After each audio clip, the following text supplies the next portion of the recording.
Bueno, les había comentado entonces, ¿qué pasa con un sistema que se encuentra en el equilibrio y que sufre algún tipo de perturbación externa o ajena? ¿A qué le llamamos perturbación externa o ajena? Podría ser agregar más de algún reactivo, agregar más de algún producto, que haya una modificación en la temperatura, que haya una modificación en la presión o en el volumen. Todas esas perturbaciones el sistema va a tratar de compensarlas para volver a alcanzar una nueva posición de equilibrio. Nosotros vamos a trabajar con esta reacción química que ustedes están viendo ahí. Tenemos el cloruro férrico, tiocianato de potasio. Tenemos este compuesto que es un complejo de color rojo, lo podemos llegar a ver, y también se obtiene cloruro de potasio. En el laboratorio, ¿cómo hubiéramos procedido a trabajar para poder armar este sistema? Hubiéramos tenido la solución de este compuesto, la solución de este compuesto, hubiéramos mezclado y hubiéramos llevado todo a un tubo de ensayo. Un tubo de ensayo que nosotros vamos a llamar tubo de control. ¿Por qué? Porque al mezclar las dos sustancias y ver la aparición de este compuesto, que ustedes observan es rojo, como se observa acá en el compuesto de control, lo que vamos a hacer es ver qué pasa cuando este sistema que se encuentra en el equilibrio, este sistema que nosotros lo llamamos punto de control, qué pasa cuando yo empiece a hacer modificaciones, hacia dónde se va a desplazar la reacción. Ustedes saben que se puede llegar a desplazar hacia la derecha o hacia la izquierda, según el cambio que yo esté haciendo, ¿bien? Y eso me permitirá a mí visualizar algún cambio en la coloración o algún otro cambio en el tubo de control y que me permitirá decir que efectivamente pasó algo. Bien, si yo les dijera, por ejemplo, tenemos el tubo de control de ese color rojizo, como pueden ver acá. Y nosotros vamos a decir que agregamos un poco más del tiocianato de potasio. ¿Qué pasa si yo agrego un poco más el tiocianato de potasio? ¿Qué les parece a ustedes que va a poder llegar a pasar? ¿Qué hará la reacción para ustedes para compensar ese cambio o esa alteración de agregar un poco más de reactivo? ¿Hacia dónde se va a desplazar la reacción? ¿Qué les parece? ¿Hacia dónde se desplazaría? Comenten en el chat, vayan escribiendo. Muy bien, se va a desplazar hacia la derecha. ¿Por qué se va a desplazar hacia la derecha? Precisamente para poder compensar ese agregado extra que yo estoy haciendo del reactivo tiocianato de potasio. Por lo tanto, si yo en el tubo de control y en el otro tubo agrego un poco más el tiocianato de potasio, voy a observar cómo la reacción se desplaza hacia la derecha, precisamente porque se acentúa aún más el color rojizo de este complejo. ¿Estamos? Si yo agrego reactivo, me voy a desplazar nuevamente hacia los productos. ¿Qué pasaría ahora si yo agrego cloruro férrico? ¿Hacia dónde me dirían ustedes que se desplaza la reacción? Si yo ahora agrego cloruro férrico. Exactamente lo mismo, muy bien, se va a desplazar nuevamente hacia la derecha, exactamente, hacia los compuestos que están hacia la derecha. Voy a fomentar la producción de estas nuevas especies. Vamos a ver ahora en el video precisamente qué es lo que sucede, que tenemos videos para todas estas experiencias. Ustedes también pueden ir viendo los videos después cuando estudien por el parcial. Recuerden que una pregunta de laboratorio está en el parcial. Vamos a ir viendo qué sucede. Yo los tengo abiertos los videos para evitar pérdida de tiempo. Lo que yo les comentaba al principio. Un segundito. Acá sería el tubo de control que nosotros habíamos visto al principio, ¿bien? Acá están mezcladas las dos sustancias originales. Vamos a ver qué pasa cuando hacemos el agregado de una sustancia extra. Escucha bien ahí lo de YouTube, más o menos. No está muy fuerte, está en inglés. Creo que sí, más o menos. Fíjense, estamos agregando más diocianato de potasio. ¿Bien?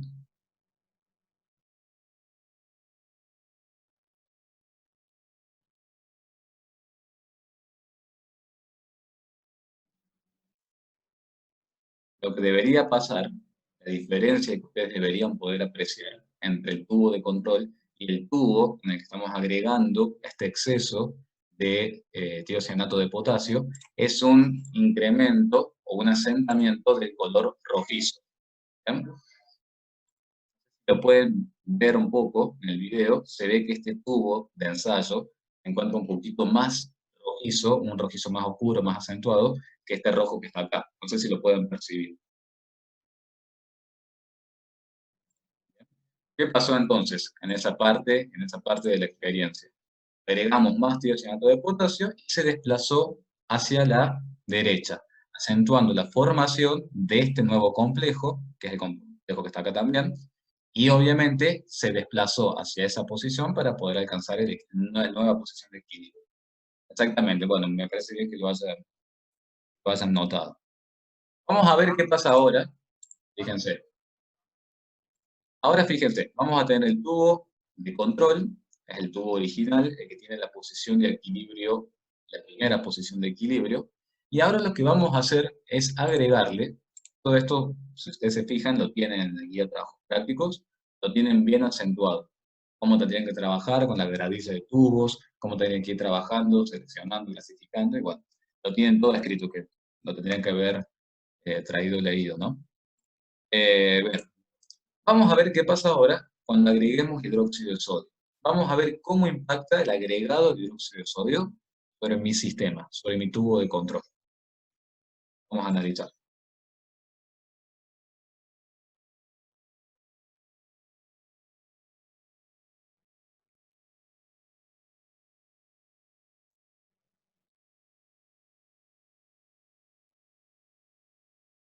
Bien, bien, fíjense cómo homogeneiza el sistema, ¿no?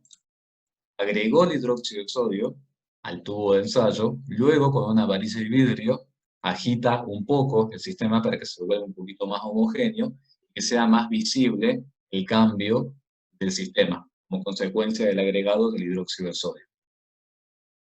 Bien, ¿qué les parece a ustedes qué pasó con la coloración del primer tubo, que es el tubo de control, segundo tubo, cuando agregamos el hidróxido de sodio?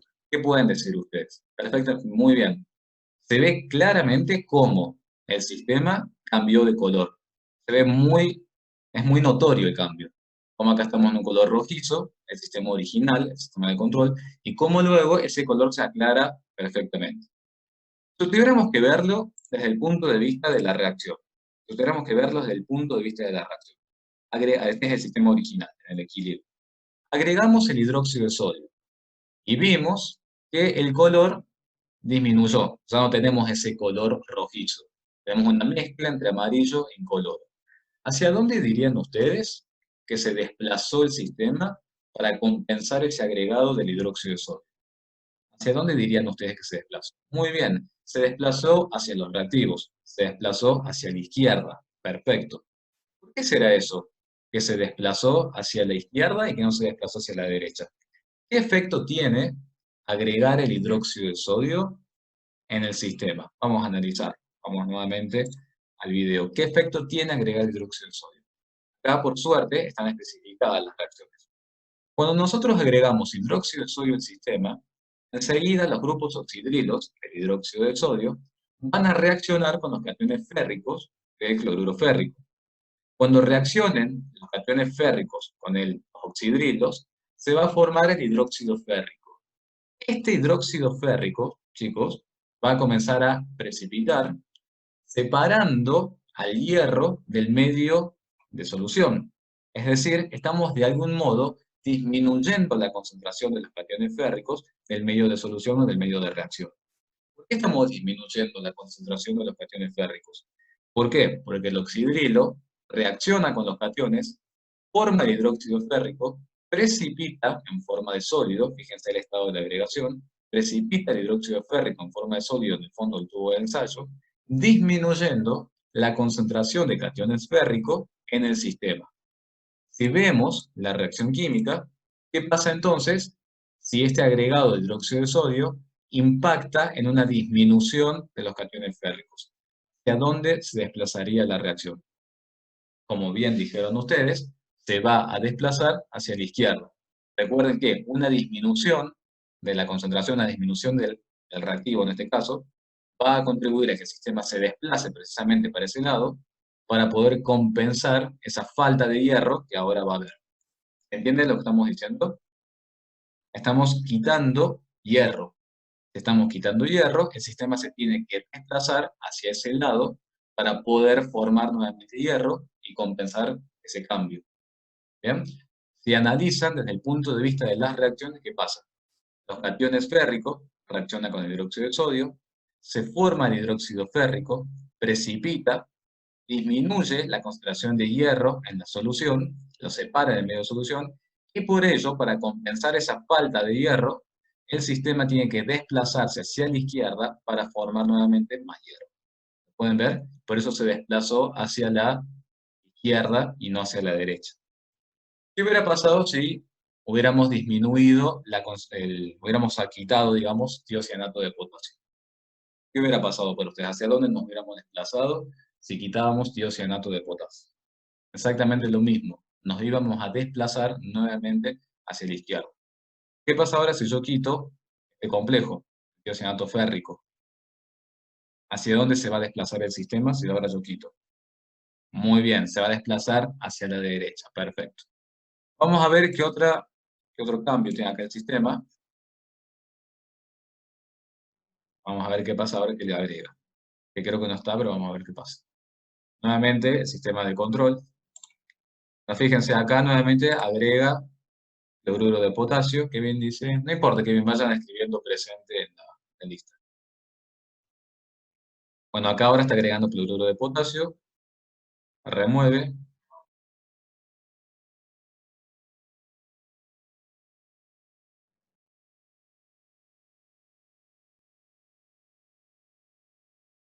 ¿Qué les parece a ustedes por el cambio de la coloración al agregar el cloruro de potasio? ¿Hacia dónde se está desplazando el sistema para compensar ese agregado de cloruro de potasio? Nuevamente se vuelve a desplazar hacia la izquierda, hacia los reactivos. ¿Cómo se dan cuenta? Porque disminuye la coloración. Ahora tenemos que ver por qué. ¿Qué les parece a ustedes? ¿Por qué puede llegar a hacer eso? Justamente acá lo va a explicar. Nuevamente lo mismo, fíjense. Los aniones cloruros contenidos en el cloruro de potasio reaccionan con los cationes férricos del cloruro férrico, formando un complejo, disminuyendo la concentración de los cationes férricos. ¿Se entiende? Y por eso el sistema se tiene que desplazar en este sentido para poder formar más iones férricos.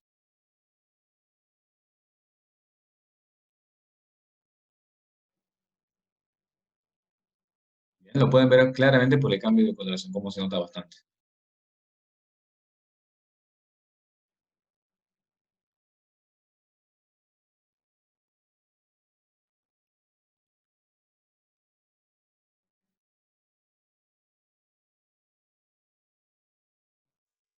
Bueno, bueno, el resto lo pueden seguir analizando ustedes cuando vean el video, pero básicamente ustedes se dan cuenta de los cambios en el sistema simplemente por la apreciación en el cambio de color. Por eso que ustedes en el laboratorio, ¿cómo hubieran trabajado con esto? Hubieran tenido, por un lado, su sistema en el equilibrio, con esta coloración, la cual ustedes hubieran llamado tubo de control. Luego tendrían otro tubo más, que sería como el tubo de control, y sobre ese segundo tubo ustedes hubieran ido realizando las modificaciones. Hubieran ido perturbando el sistema, viendo cómo el sistema responde a esos cambios según lo que establece el principio del desaterial. Recuerden que siempre el sistema se va a desplazar hacia un sentido, otro sentido, para compensar esos cambios y alcanzar una nueva posición de equilibrio.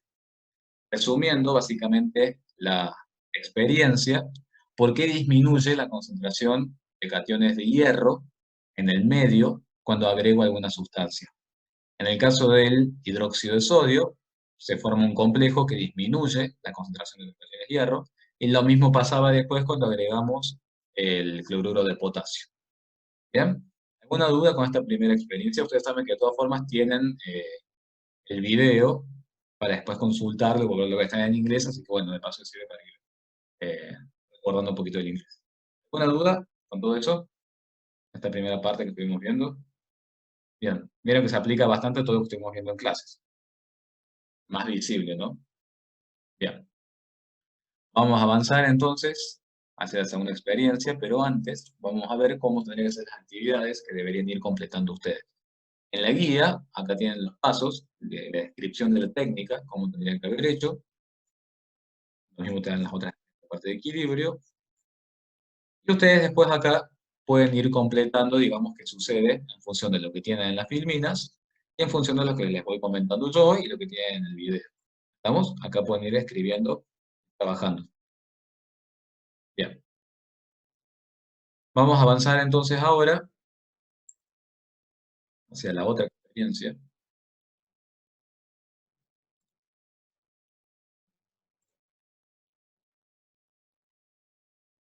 Bien. ¿Qué vamos a analizar acá? Vamos a analizar qué sucede cuando yo pongo en contacto o mezclo dos soluciones. Vamos a analizar si existe la aparición de un precipitado. Veamos qué nos dice la consigna, que es un típico ejercicio de KPS como los que están en la guía. Veamos qué nos dice la consigna, qué es lo que tendrían que hacer ustedes en el laboratorio. Nos dicen, por un lado, colocar 1 mililitro de una solución de yoduro de potasio, 0,1 molar, en un tubo de ensayo y agregar 1 mililitro de una solución 2 por 10 a la menos 3 molar de esta sal de plomo. ¿Bien? Tenemos que analizar qué pasa cuando mezcle el yoduro de potasio, una solución que ya se encuentra, nada, no más atrás, tengo que sacar 1 mililitro, y yo tengo que agregar a 1 mililitro de una solución 2 por 3, 2 por 10 a la menos 3 molar, ¿bien? De nitrato plumboso. Vamos a analizar qué sucede. Si nosotros hiciéramos los cálculos en el laboratorio, ¿qué hubiéramos dicho? Si yo tengo yoduro de potasio, esto, cuando se disocie, dará lugar a la formación de los aniones potasio y el anillo yoduro. Lo mismo va a pasar si yo hago la disociación del nitrato plumboso. Voy a tener por un lado aniones, los aniones, y tengo que ver si se forma un precipitado. ¿Cuál les parece que es el precipitado? Si yo hago la mezcla entre, o reacción, entre el yoduro de potasio y el nitrato plumboso. ¿Cómo se llamará el compuesto que se forma? ¿A quién tendría que averiguar yo que se forma o no se forma? ¿Se acuerdan que en clases escribíamos la reacción y veíamos la sal? ¿Cuál es la sal que les parece que se puede formar acá? El yoduro plumboso. Bien, si nosotros escribiéramos la reacción, ¿qué tendríamos que decir? Yoduro de potasio más nitrato plumboso, igual, o sea, la reacción va a ser igual al yoduro plumboso más el nitrato de potasio. Nosotros tenemos que ver y analizar si precisamente existe o se forma el precipitado de yoduro plumboso. ¿Vamos? Para que se forme el precipitado de yoduro plumboso, ¿qué tendría que analizar yo? Para que se forme el precipitado de yoduro plumboso, ¿qué tendría que analizar? Muy bien, primero tendría que ver cuál es el KPS de la sal. Bien, que eso lo recuerden que lo encuentran en la tabla en la guía de trabajos prácticos. KPS de la sal, fíjense, 8,7 por 10 a la menos 9. ¿Qué les parece ese valor? Parece que es una sal muy soluble, poco soluble. ¿Qué podrían decir? 8,7 por 10 a la 9. Exactamente, es una sal poco soluble. Perfecto. Bien, entonces, si esa sal existiera precisamente, se formara el precipitado, ¿cuáles son las especies que tendríamos en nuestro medio de reacción? Tendríamos los cationes, el plomo, y tendríamos los aniones que le corresponden al yodo. Este plomo, ¿de dónde les parece que va a provenir para la formación del yoduro plumboso? ¿Este plomo de dónde les parece que puede llegar a provenir? Este plomo va a provenir precisamente muy bien del nitrato plumboso. Perfecto. Tendré que analizar entonces con qué concentración viene este plomo del nitrato plumboso. Y el anión yoduro, ¿de dónde les parece que puede llegar a provenir? Cuando hagamos la mezcla de la solución. El anión yoduro va a provenir ¿de dónde? Del yoduro de potasio. ¿Qué sabemos entonces de las soluciones que se están mezclando? ¿En qué estado estaríamos según el video? Según el video estaremos en este primer estado. Tenemos la solución, el nitrato de plumboso a esa concentración, y la solución del yoduro de potasio, que como corresponde, ¿en dónde están preparadas? ¿Cómo se llama ese instrumento? ¿En dónde se encuentran preparadas? En matraces volumétricos. ¿Estamos? Muy bien, en un matraz aforado. Ahí tenemos la solución. Muy bien, chicos. Vamos a mezclar esas soluciones, pero ¿cuánto tenemos que mezclar? ¿Qué nos dice la consigna? Tenemos las dos soluciones preparadas, la del 0,1 molar y la de esta concentración, tengo que mezclar 1 mililitro de una solución con 1 mililitro de la otra solución. Tenemos que analizar qué sucede. Esta persona, ¿qué va a hacer? Si ustedes se fijan, toma 1 mililitro. ¿Se acuerdan que estas son las micropipetas? ¿Se acuerdan que les había comentado que son las pipetas más pequeñas que ustedes pueden encontrar. ¿Bien? Y luego va a tomar 1 mililitro de la otra solución. Está mezclando en el tubo de ensayo. Fíjense nuevamente todos los elementos de protección personal que tiene esta persona al manipular todo esto, ¿no? Gafas, bueno, no se ve si tiene gafas, pero seguramente las tiene, y bueno, los guantes y guardapolvo. Bueno, y antes de ver qué sucede, vamos a hacer la interpretación nosotros. Para que haya precipitado, ustedes muy bien me dijeron que tengo que evaluar qué sucede con el cociente, con este producto, y compararlo con KPS. ¿A qué hace referencia este QPS? QPS hace referencia precisamente a la concentración que tengo de los cationes de plomo y a la concentración de los aniones. ¿Se acuerdan que de la forma en la que expresábamos las concentraciones reales de las especies en la mezcla de las soluciones? Para eso tenemos que ver entonces cuál es la concentración de los cationes plomo. ¿Qué podemos decir entonces? ¿De qué concentración era la solución de nitrato plumboso? ¿Cuánto habíamos dicho que era la concentración del nitrato plumboso? Era 2 por 10 a la menos 3 molar. ¿Bien? 2 por 10 a la menos 3 molar del nitrato plumboso. 2 por 10 a la menos 3 molar quiere decir entonces que hay 2 por 10 a la menos 3 moles del plomo por cada 1000 mililitros. Pero ¿cuánto tomo yo de esa solución? Muy bien, yo estoy tomando 2 por 1 mililitro, lo cual representaría 2 por 10 a la menos 6 moles de cationes plomo. ¿Qué pasa ahora con el anión yoduro? ¿De dónde provenía el anión yoduro? De la solución de yoduro de potasio. ¿Cuál era la concentración de la solución de yoduro de potasio? Sí, creo que era 0,1 molar. ¿Me van siguiendo? 0,1 molar de yoduro de potasio, ¿qué quiere decir? Que hay 0,1 moles de anión yoduro por cada 1000 mililitros. Pero ¿cuánto estoy tomando yo de esa solución con la micropipeta? ¿Cuánto estoy tomando en realidad? Estoy tomando 1 mililitro nada más de la solución de 0,1 molar. Entonces, ¿qué voy a decir? Si hay 0,1 moles de aniones yoduro cada 1000 mililitros, en el mililitro que yo estoy tomando, únicamente va a haber 1 por 10 a la menos 4 moles del anión yoduro.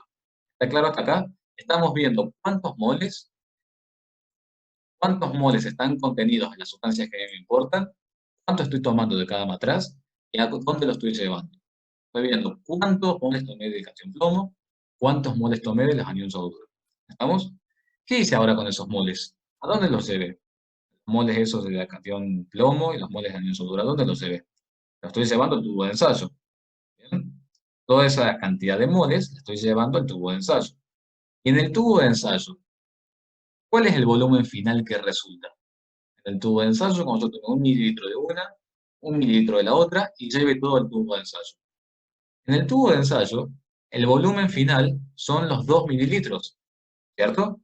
Quiere decir entonces que los moles que yo estoy tomando acá, ahora van a estar en 2 mililitros. Y los moles que yo estoy tomando acá, ahora van a estar en 2 mililitros. Si ahora estoy cambiando el volumen, ¿quién tendría que recalcular entonces? ¿Se acuerdan que lo hicimos en clase?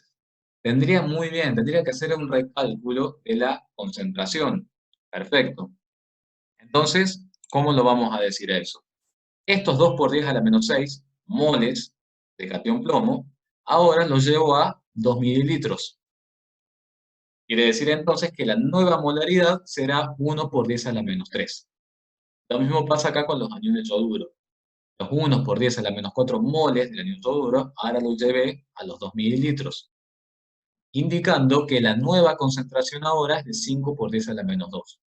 Estas concentraciones que yo les estoy indicando acá, 5 por 10 a la menos 2 y 1 por 10 a la menos 3, son las verdaderas concentraciones que ustedes van a tener presente en el tubo de ensayo. Por lo tanto, esas concentraciones van a ser las que me van a indicar a mí si supero o no supero al KPS de la sal. ¿Entiende?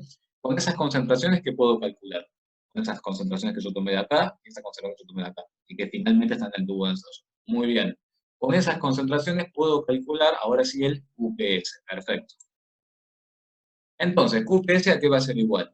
Concentraciones de los cationes de plomo. 1 por 10 a la menos 3. Concentración del anión yoduro. ¿Cuánto va a ser? 5 por 10 a la menos 2. ¿Por qué es elevada al cuadrado? Recuerden que tengo que plantear como corresponde bien la disociación para poder ver bien los coeficientes estequiométricos. Por eso está elevado al cuadrado. ¿Entienden lo que estamos diciendo? Hacemos el cálculo de QPS y fíjense el resultado. 2,5 por 10 a la menos 6. ¿Qué les parece a ustedes? ¿Es superior, igual o inferior al KPS? Es superior, perfecto. Nuestro QPS supera el valor de KPS, esta sal de yoduro plumboso. Quiere decir entonces que va a haber un precipitado. ¿Cómo me doy cuenta si eso pasa efectivamente? ¿Te acuerdas que yo también cuando estuve dando el otro día la clase habíamos trabajado con el yodo que no, decía que no me acordaba si era amarillo o no era amarillo? Bueno, acá lo estamos confirmando. Para visualizar efectivamente que va a haber un precipitado del yoduro plumboso, cuando yo mezcle esos 2 mililitros en mi tubo de ensayo, tengo que observar que aparezca ese precipitado. Vamos a ver que eso efectivamente pasó así. Vamos a demorarlo un poco acá. Bien, perfecto. ¿Lo ven? Al ponerse en contacto las dos soluciones, con esas nuevas concentraciones, da lugar a la formación de ese precipitado. ¿Lo ven? Ese es el yoduro plumboso. El cambio de coloración del tubo de ensayo está corroborando lo que nosotros dijimos con los cálculos, que está el precipitado. ¿Bien? ¿Alguna duda con esta experiencia? Es muy similar al ejercicio que resolvimos en clases, de QPS y de KPS. Nada más que acá lo estamos verificando. ¿Estamos? ¿Alguna otra duda? ¿Alguien quiere preguntar algo? Bien, vamos a cerrar esto. Genial. Perfecto, chicos. Nos vamos a ir ahora directamente a ver cómo podrían completarlo ustedes acá. Sí, la verdad es que es cierto, Joaquín, enseguida se nota. Si lo hubiéramos hecho en el laboratorio, en la presencialidad, lo hubieran renotado también el cambio de color. Sí, está bueno. Son experiencias que, al ser tan visuales, son bastante entretenidas. Bien, acá tienen para completar nuevamente con lo que estuvimos trabajando, con lo que estuvimos hablando, para que practiquen la disociación de los compuestos, para que trabajen bien con la estequiometría, para que puedan calcular bien KPS, QPS y demás. ¿Vamos? Bueno, y tienen para ahí para explicar un par de cositas. Lo ideal sería que lo hagan esto, que lo completen y lo trabajen, sobre todo para que practiquen la redacción de lo que están queriendo decir, para que puedan elaborar bien las respuestas en el examen. Bien, y nos vamos a ir entonces a la última experiencia de esta parte de equilibrio, antes de que pasemos a química, y vamos a trabajar con las clásicas soluciones reguladoras, amortiguadoras o buffer. Lo primero, ¿qué era una solución reguladora o un buffer? ¿Cómo estaba compuesta? ¿Cómo estaba compuesta? Muy bien, teníamos la sal, perfecto, ¿y qué más? Muy bien, teníamos la sal y el ácido de la misma sal. ¿Y qué ácido era ese, lo principal? Muy bien, era el ácido débil. Muy bien, teníamos el ácido débil y teníamos la sal que le corresponde a ese ácido débil. Fíjense que acá tenemos un sistema, una solución reguladora conformada por ¿quién? Por el ácido acético y el acetato de sodio. ¿Se acuerdan cómo había que comenzar a trabajar con esto cuando resolvíamos los ejercicios?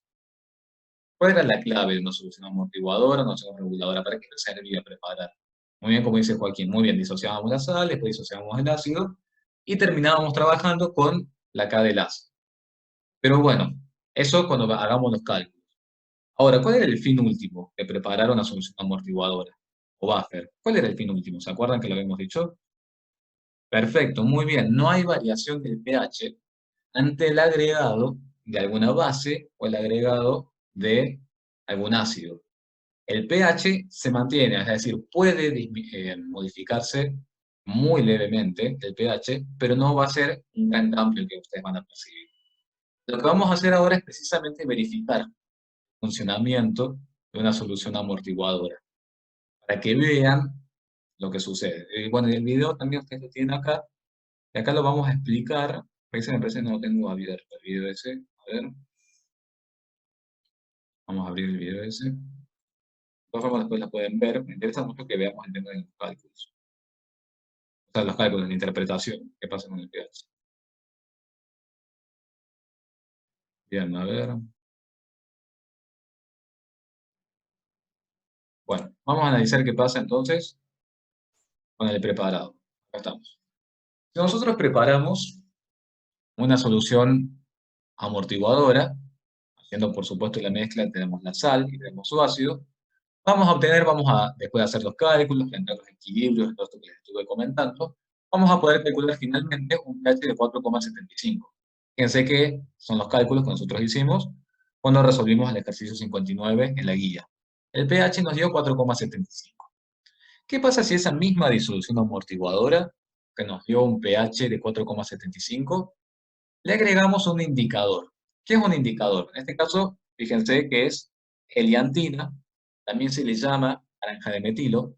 Son sustancias, la estructura molecular es bastante compleja, por lo general son colorantes, que cambian de color, o mejor dicho, que permiten visualizar un cambio de color según el pH del medio en el que se encuentra. Cuando yo agrego una de estas sustancias, que son colorantes, y pueda visualizar un cambio de color del medio, es porque esa sustancia es sensible al pH del medio en el que se encuentre disuelta. Fíjense, por ejemplo, para la heliantina, que es el naranja de metilo. Fíjense lo que les está diciendo. Cambia, mejor dicho, el intervalo de viraje, el intervalo en el que observamos los cambios de color, está entre 3,2 y 4,4. Les está indicando que el color que podríamos observar cuando el medio sea bien ácido, o un poquito más ácido, es un color rojo. Y vamos a observar un color más amarillo cuando las condiciones no sean tan ácidas y estemos más cerca de lo básico. ¿Bien? Es un color más básico. Cuando estemos en unas condiciones más ácidas, veremos un color rojizo. Y cuando estemos en condiciones más básicas, veremos un color amarillento. Fíjense con el buffer que nosotros preparamos en el laboratorio, con los matraces y demás, sabemos que por los cálculos nos dio 4,75. Si nosotros agregamos la heliantina o naranja de metilo, fíjense el color que tiene, amarillo. ¿Es consistente según lo que me dice esta tablita? ¿Qué les parece a ustedes? Que se haya puesto el sistema de color amarillo. ¿Qué pH está la solución? La solución está a pH 4,75. Y fíjense que esta sustancia, fíjense el más básico, por encima de 4, está a 4,75, es lógico que nos haya quedado amarillo. ¿Vamos? ¿Qué pasa ahora si la misma disolución amortiguadora que nosotros preparamos con un pH de 4,75, le agregamos la fenolftaleína, que es otro indicador, es otra sustancia? Fíjense el intervalo de viraje que tiene. La fenolftaleína tiene un intervalo de viraje entre 8,3 y 10, y les indica que en condiciones más ácidas está en color, no se observa coloración, incoloro, y a condiciones más básicas observamos un color rosado. Tiene lógica que después de haber agregado la fenolftaleína a nuestra disolución amortiguadora, el sistema nos haya quedado incoloro. Tiene sentido, ¿por qué? Porque a un pH de 4,75, teniendo un intervalo de viraje de 8,3 y 10, fíjense que estamos lejos todavía de alcanzar el 8,3.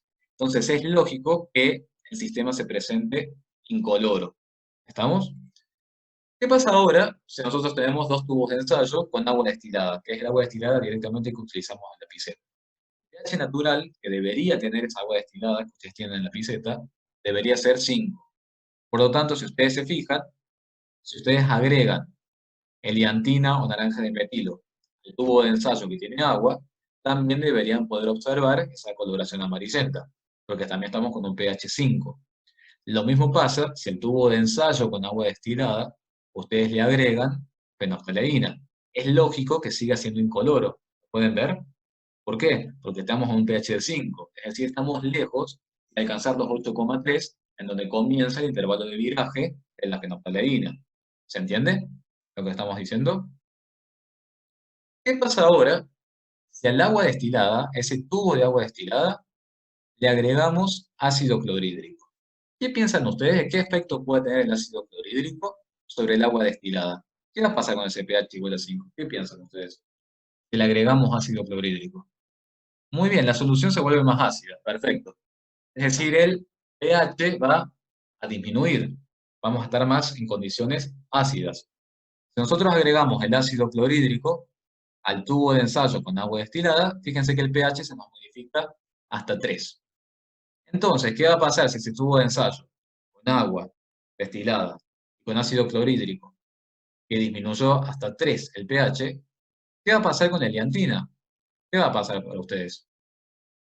¿Cuál es el intervalo de viraje de la liantina o del naranja de metilo? De 3,2 y 4,4.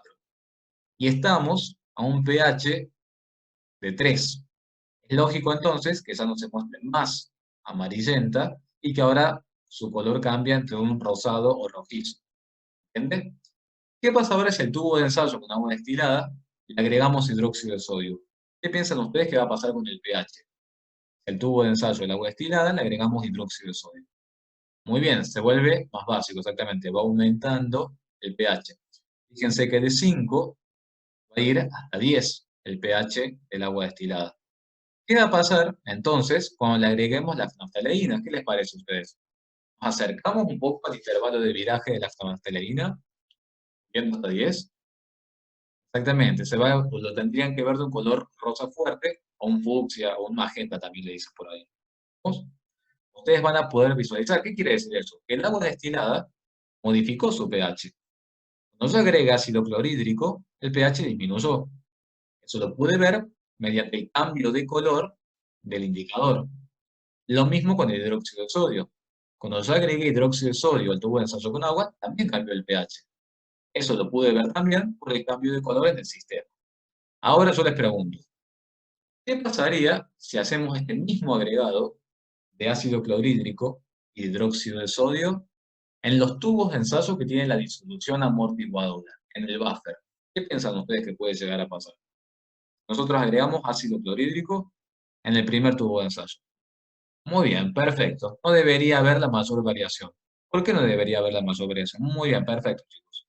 Se mantienen los colores. Fíjense, en el buffer de pH 4,75, cuando nosotros agreguemos el ácido clorhídrico, fíjense que el pH varía muy poco. De 4,75 disminuye levemente hasta 4,69. ¿A qué se debe eso? ¿Alguien se acuerda qué pasaba cuando nosotros agregamos el ácido clorhídrico? ¿Quién tomaba el ácido clorhídrico del par que componen el buffer? Muy bien, el ácido clorhídrico reacciona con la sal. Perfecto. Es decir, se produce una reacción precisamente para lograr neutralizar este agregado de ácido.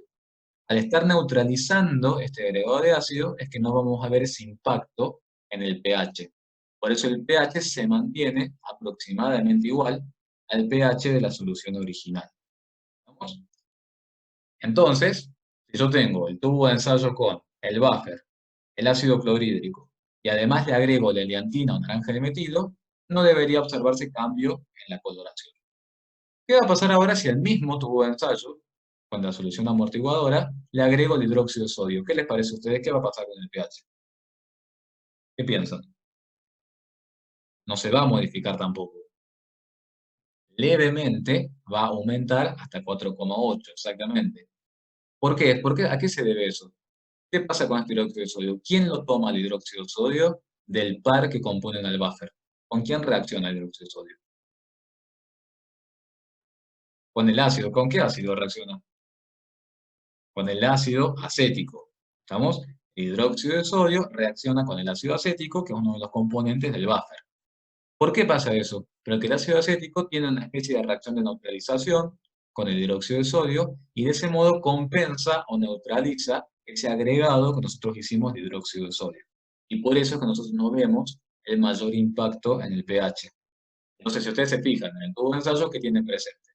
Tienen la solución buffer, tienen el hidróxido de sodio y a su vez tienen la fenolftaleína. Y sin embargo, el sistema va a seguir siendo incoloro. ¿Estamos? Lo pueden observar claramente acá en los esquemitas que tienen. Veamos en el video, a ver qué nos ofrece, lo vamos a adelantar un poco. Creo que veamos que sobre todo que veamos los cambios de colores. Bueno, acá la primera parte les muestra las soluciones. Acá están los cálculos iniciales, ¿se acuerdan que hacíamos? Que empezamos con la disociación de la sal, luego la disociación del ácido, y bueno, teníamos que plantear el equilibrio. ¿Con qué K trabajaba cuando hacía todos los cálculos ahí? ¿Con qué K trabajaba finalmente para ver el pH del medio? Que nos dio 4,75. ¿Con qué K trabajaba? Muy bien, perfecto. Con la K ácida, perfecto. Que corresponde al ácido acético, muy bien. Seguimos avanzando, cuando acá nos van contando un poco. Fíjense que está trabajando acá con la pipeta. Bien. Ponen el beaker. Quiero ver cuando veamos, cuando ese es el indicador. Quiero ver cuando hace el cambio. Bueno, acá está corroborando un poco los colores que estuvimos diciendo hace un rato. Fíjense, acá están agregando ácido clorhídrico al agua. Cuando le agregan ácido clorhídrico al agua, obviamente cambia de color porque el agua no puede neutralizar ese agregado de ácido clorhídrico. El pH inevitablemente desciende. ¿No ven eso? ¿Cómo se cambia el color del indicador? Veamos qué pasa en el buffer. Fíjense qué pasa en el buffer cuando le agregamos el ácido clorhídrico. Es todo lo que estuvimos conversando recién. No se produce ningún cambio de color. ¿Por qué? Porque ese agregado se neutralizó. Los chicos que van ingresando recién no hay ningún problema, escriban presente y no hay problema. Nosotros tenemos todo registrado ahí en el chat. Quiero ver si después hay más del hidróxido de sodio. Perfecto, milagro. Bueno, después pueden seguir viendo lo que sigue después en la parte del video. Entonces, ¿cuál es el objetivo de este ejercicio? De esta experiencia de laboratorio. Era verificar el funcionamiento de la solución amortiguadora. ¿Estamos?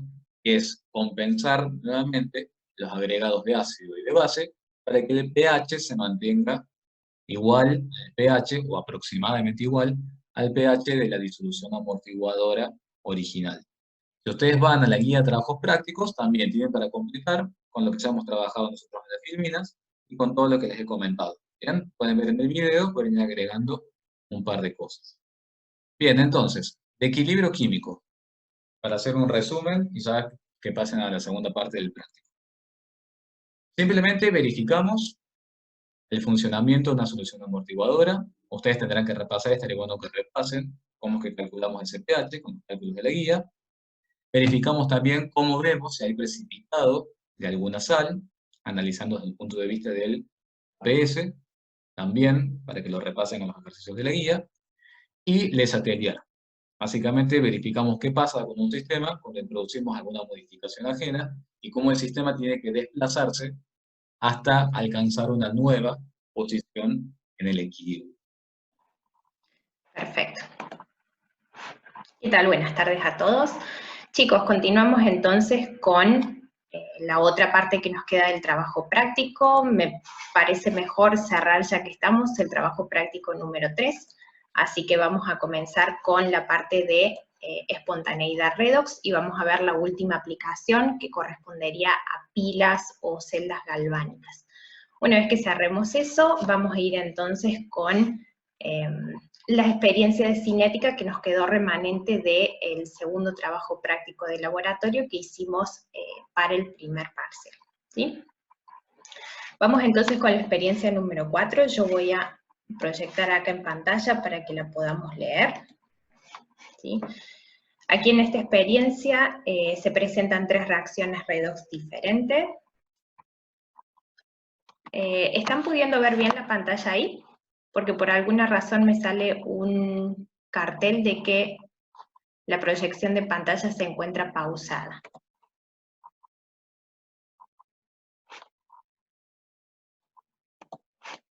¿Se ve bien?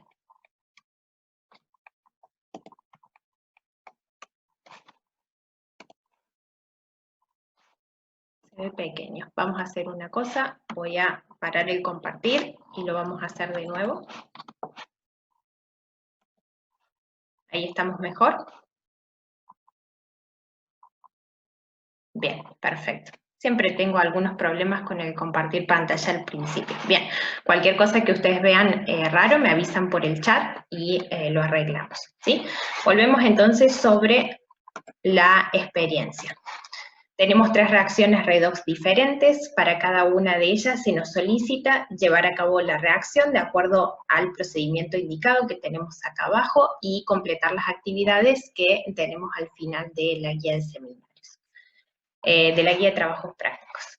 Las experiencias en realidad para realizarlas en el laboratorio son muy sencillas. Ustedes hubiesen tenido una gradilla con 3 tubos de ensayo. Los tubos de ensayo rotulados, 1, 2 y 3. En el primer tubo colocaban un alambre de cobre limpio, ¿sí?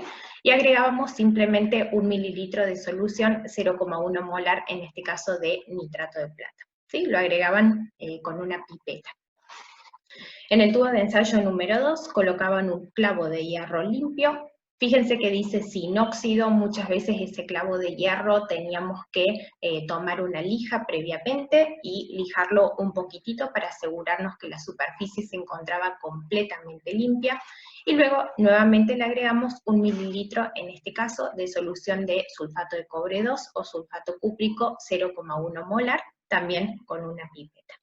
Y por último, en el tubo de ensayo número 3, colocamos una granalla de zinc. Una granalla, ¿sí?, es como una esferita achatada, ¿sí?, de zinc, para que ustedes se la imaginen, en el tubo de ensayo, y agregamos de nuevo con pipeta 1 mililitro de solución, igual que en el tubo 2, 0,1 molar de sulfato de cobre 2.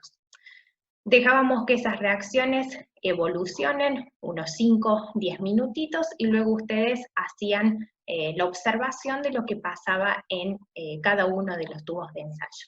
Y en función de lo que ustedes observaban, más el planteo de la hemireacción de reducción, la de oxidación, y los cálculos con los potenciales correspondientes, hacían justamente un análisis de la reacción en cada una de las situaciones. Eso es lo que vamos a intentar un poco hacer ahora. Bien, tenemos acá en detalle, como ustedes pueden ver, lo que vendría a ser el análisis de la primera de las reacciones. Si ustedes tuvieron oportunidad de ver un poquito las filminas de trabajo práctico de laboratorio, la que está bien detallada en profundidad es la primera de la redox, para que ustedes la tengan como ejemplo. La redox número 2 y la número 3, si bien nosotros las vamos a conversar ahora, ustedes van a tener para completar las actividades solos de las reacciones en particular y hacer todos los balanceos correspondientes, ¿sí? Vamos con la primera de las reacciones. Acá tenemos, habíamos dicho, colocar un alambre de cobre limpio en un tubo de ensayo y le agregábamos 1 mililitro de solución 0,1 molar de nitrato de plata. Si nosotros observamos primeramente qué es lo que tenemos en el tubo de ensayo, estamos teniendo un alambre de cobre. En ese caso es básicamente cobre metálico, cobre 0, ¿sí?, que está combinado con el nitrato de plata 0,1 molar. La solución de nitrato de plata se va a producir una disociación completa de la sal, porque este es un electrolito fuerte. Catión plata ya sabemos que va por su lado, anión nitrato por el otro. Dentro de lo que hemos trabajado de las reacciones redox, ustedes ya saben que el anión nitrato normalmente se comporta como un anión espectador, o sea que no participa activamente de la reacción redox comúnmente, ¿sí?, dentro de lo que nosotros hemos podido ver. Entonces, ¿qué nos queda? Nos queda para trabajar justamente con la plata, en este caso catión plata, plata más 1. Si nosotros analizamos qué es lo que tenemos, cobre 0 y plata más 1, ambos son metales. La plata solamente tiene otro estado de oxidación más común disponible, que es la plata 0, la plata metálica, mientras que el cobre tiene 2 estados de oxidación más, el más 1 y el más 2. Entonces, teniendo cobre metálico y justamente la posibilidad de que el estado de oxidación aumente, lo que va a suceder es que el cobre va a sufrir oxidación, ¿sí? Va a pasar a un estado de oxidación más elevado, en este caso positivo. Y después tenemos la plata más 1, que la única opción que tiene entonces es una reducción a plata cero. De esa manera nosotros, a partir de la oxidación en un caso y la reducción en el otro, cumplimos con la reacción redox que estaríamos buscando, ¿sí? Vemos acá un poquito más en detalle las dos hemireacciones que ustedes tienen que completar dentro de las actividades del trabajo práctico. Por un lado acá vemos la oxidación, ¿sí? Que va a pasar de cobre 0 puntualmente a cobre 2+. Yo les había mencionado recién que el cobre, ustedes lo pueden ver en la tabla periódica también, tiene dos estados de oxidación disponibles, +1 y +2. La pregunta sería, ¿por qué estamos pasando a un estado de oxidación +2 y no +1? ¿Sí? Que normalmente es una consulta que nos hacen. La verdad es que en este momento en particular no hay una respuesta sencilla a esa pregunta. Yo les puedo decir en este momento, y me van a tener que tomar un poco la palabra, que dentro de las dos especies, el cobre +1 y el cobre +2, la especie puntualmente cobre +1 es una especie un tanto inestable, ¿sí? ¿Eso qué significa? Que si nosotros llegamos a conseguirla en el medio, normalmente reacciona para originar cobre +2 y cobre 0. O sea que no es una especie como tal, el cobre +1, que permanece en el medio de reacción. Considerando un poco esa parte de la estabilidad, entonces nosotros directamente hacemos pasar el cobre 0 a cobre +2. ¿Sí? No tiene ningún sentido hacer el planteo a cobre +1. En este caso, si bien nosotros estamos trabajando con las reacciones redox y los potenciales correspondientes, hay otras cuestiones, y lo hemos mencionado previamente, de estabilidad termodinámica de las especies en el medio y estabilidad química, que tenemos que considerar para poder plantear estas reacciones en particular. No es algo con lo que vamos a trabajar ahora, pero sí que se va a trabajar en más detalle en química inorgánica, ¿sí? Por el momento, yo les menciono por qué hacemos el pasaje directo a cobre +2. ¿Ah? Hacemos el balanceo, por supuesto, a través de método de ion-electrón, perdón. Como ven, el balanceo es muy sencillo, así que no van a tener ningún problema con esta parte. Encontramos el potencial asociado con esta hemireacción. Este potencial, recordamos que lo buscan en la tabla de potenciales de reducción, que se encuentra al final de la guía de seminarios. Y sí que quiero que vean acá, que presten atención, que esta hemireacción es la de oxidación, porque estamos pasando de cobre 0 a cobre 2+, o sea que el potencial correspondiente está sacado de la tabla, pero ya se encuentra con su signo cambiado. ¿Sí? O sea que este potencial, tal cual como está escrito acá, hace referencia a la oxidación. Por otro lado, ¿qué tenemos? Tenemos la plata metálica, que a distinción un poco del cobre, no tenemos tantos problemas con los estados de oxidación. Tenemos la plata +1 con la posibilidad de pasar nada más que a plata 0. ¿Sí?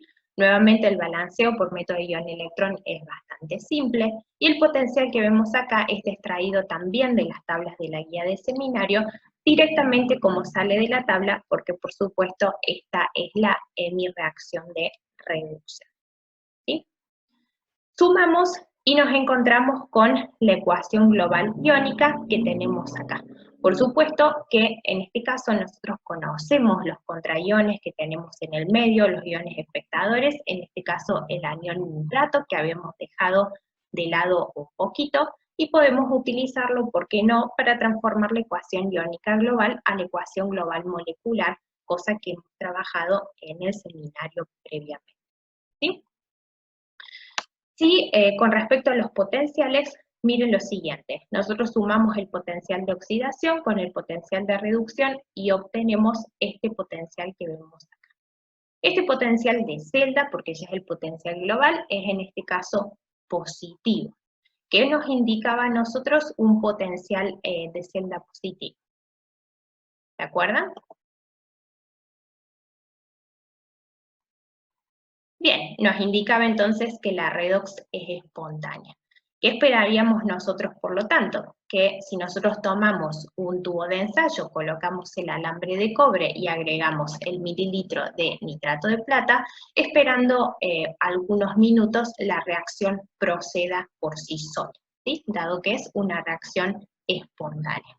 ¿Qué es lo que nosotros vamos a ver en el tubo de ensayo? En este caso, si ustedes se fijan, en la parte de abajo de la filmina tienen una fotografía que resume un poco lo que nosotros estamos esperando que pase. De todas maneras, lo podemos ver directamente acá en el video, uno de los videos que ustedes tienen disponible. En este caso, la reacción está hecha un poquito a mayor escala, ¿sí? Tenemos un beaker, hemos colocado un alambre de cobre bastante grueso en este caso, y con el paso del tiempo hacemos algunas observaciones. Yo voy a apurar un poquito el video acá, ¿sí? Y llegamos hasta la segunda fotografía que ustedes tienen en la filmina, que es el análisis que nosotros podemos hacer acá, ¿sí? Dos observaciones importantes. Si yo les pregunto, ¿qué es lo que les llama la atención a ustedes? Dos cosas que ha sucedido acá en el beaker.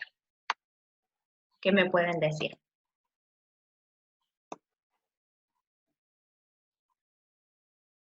Muy bien, por un lado, el color de la solución se ha modificado, exacto, y por otro lado, textura, sí, si se refieren a la textura del alambre o lo que aparece en el alambre, también. Esa es la otra observación que podemos hacer.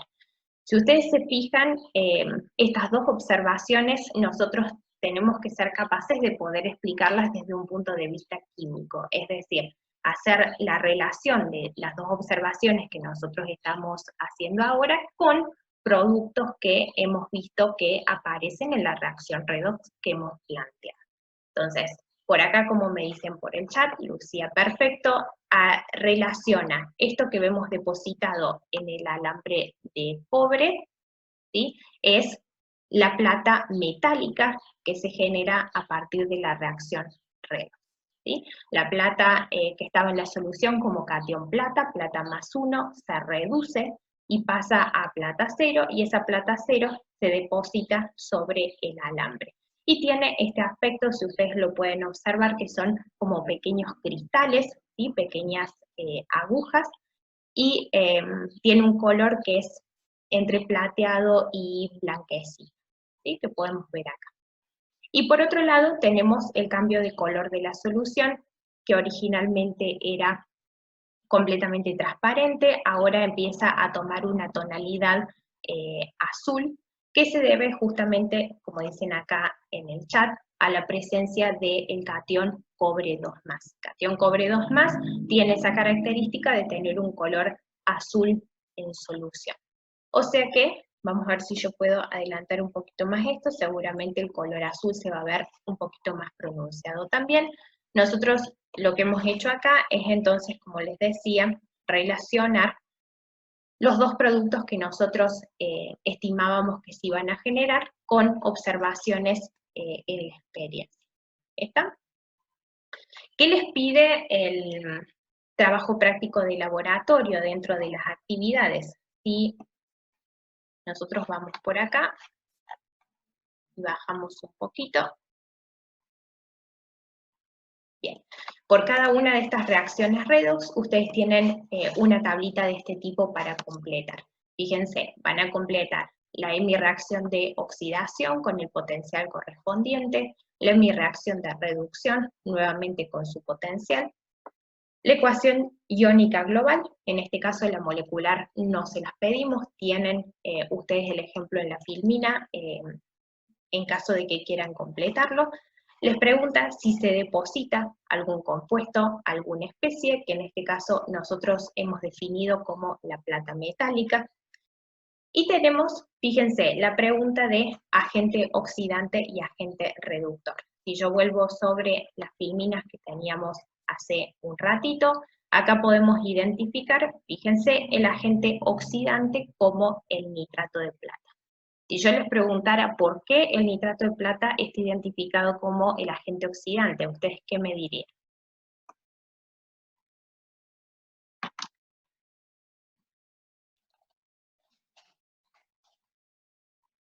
Bien, justamente porque la plata es la que se reduce, entonces ocasiona la oxidación de la otra especie, en este caso el cobre.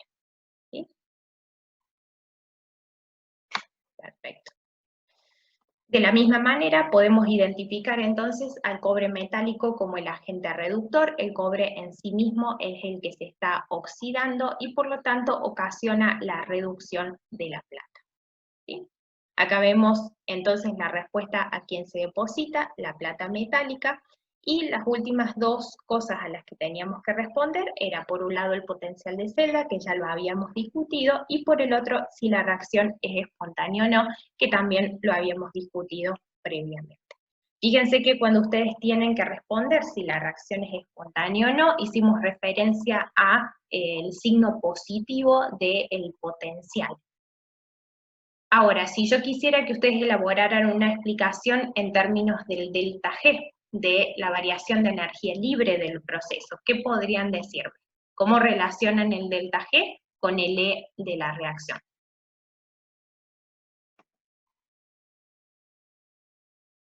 Perfecto. Como tenemos un E positivo, si nosotros hacemos pie sobre la fórmula delta G igual a menos N por F por E, con el E positivo encontramos entonces un delta G negativo o inferior a cero.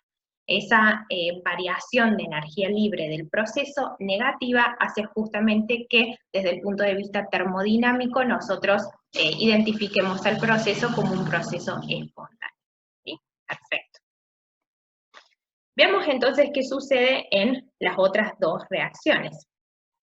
Yo les decía que para las otras dos, acá ustedes ya no tienen el análisis tan detallado como las reacciones anteriores, porque bueno, buscamos un poco con el profe que ustedes puedan completar las actividades, ¿sí?, en estas dos reacciones, pero sí vamos a ver un poquito qué es lo que sucede en cada caso.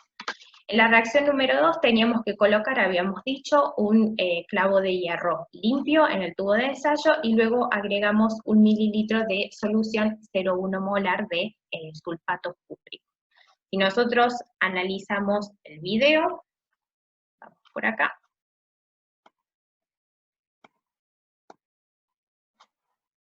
Aquí estamos.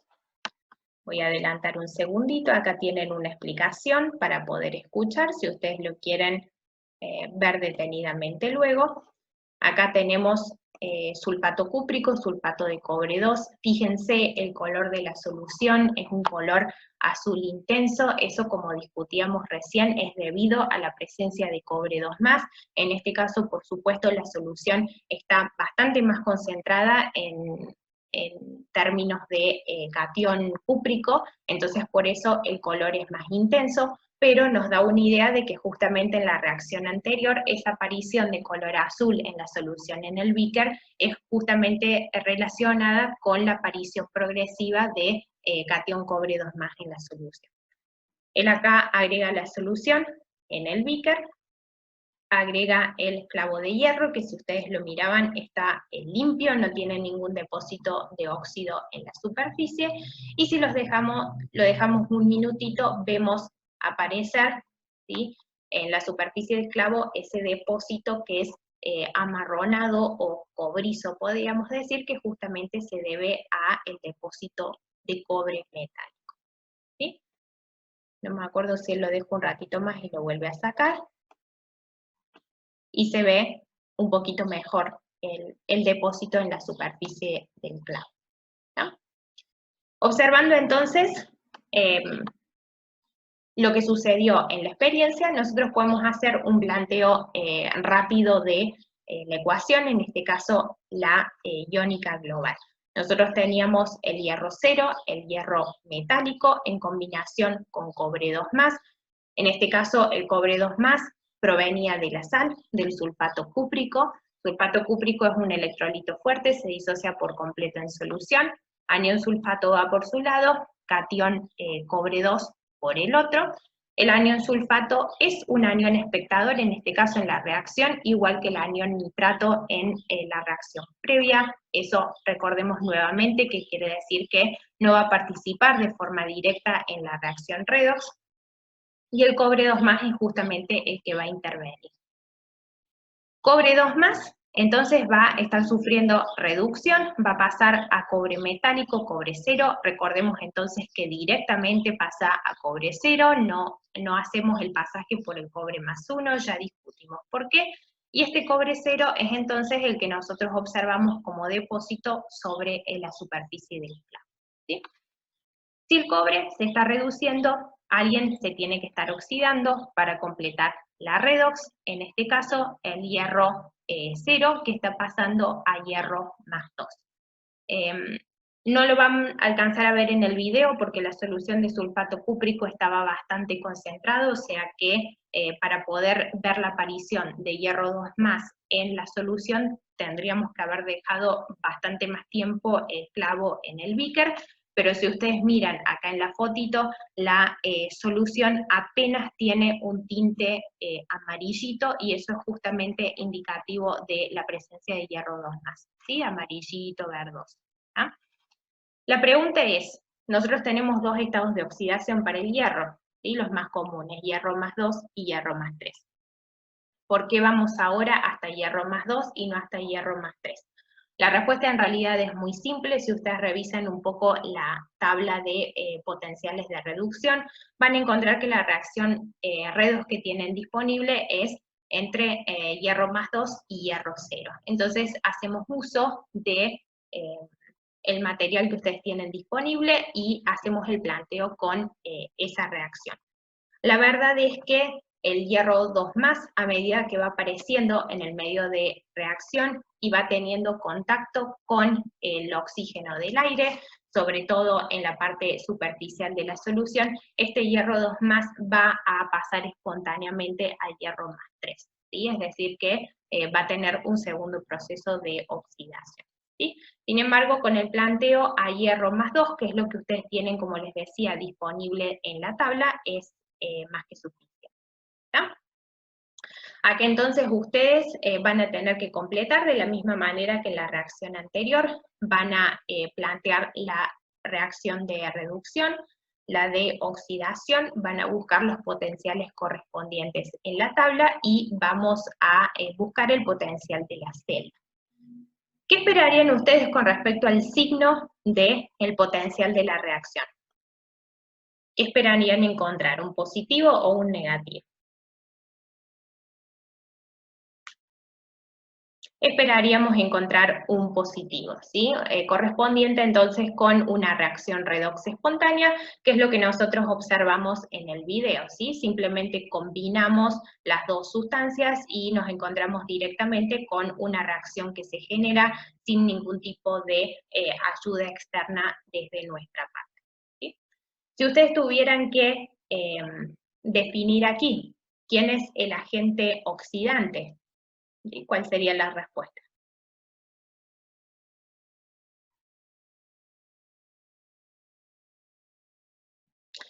Cuidado, no hay nitrato de plata en esta reacción. Bien, hay gente que respondió el cobre, hay gente que respondió el sulfato cúprico. Recuerden que no hay ningún problema, recuerden que preferimos más que todo sulfato cúprico, o sea, hacer referencia al compuesto y que contiene en la especie que realmente está participando en la red, ¿sí? Sulfato cúprico. Y si buscamos el agente reductor, ¿quién sería? El hierro, en este caso hierro metálico, ¿sí? Excelente. ¿Tenemos algún depósito? Sí, depósito, en este caso, de cobre metálico en la superficie del clavo. ¿Está? O sea que, un poco viendo esas respuestas, ustedes pueden completar la tablita correspondiente a esta segunda reacción. Vamos a ver entonces la tercera.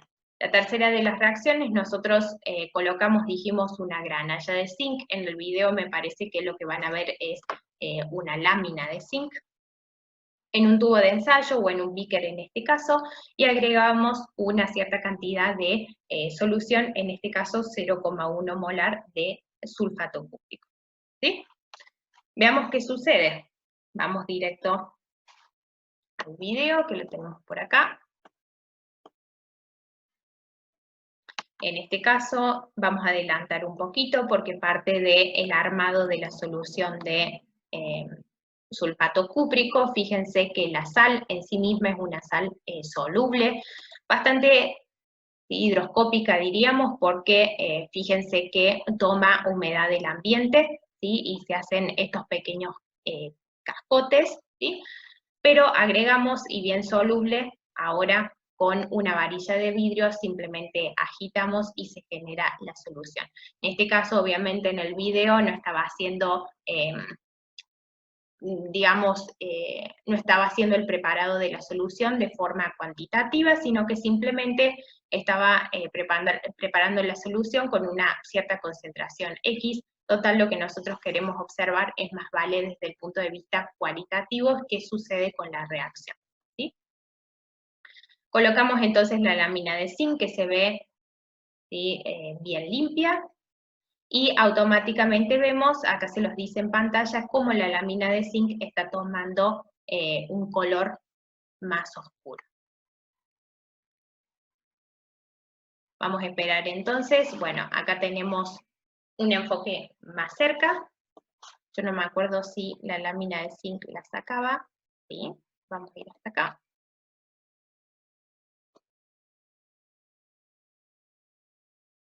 Tenemos siempre texto en la pantalla que molesta un poquito.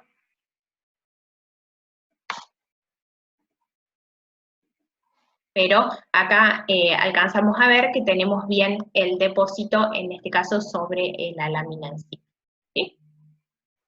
Vamos sobre el PowerPoint nuevamente y vamos a analizar qué sucede en la reacción. Nosotros tenemos la lámina de zinc, zinc 0, y tenemos el cobre 2+. Ya sabemos que el anión sulfato trabaja como un anión espectador, ¿sí?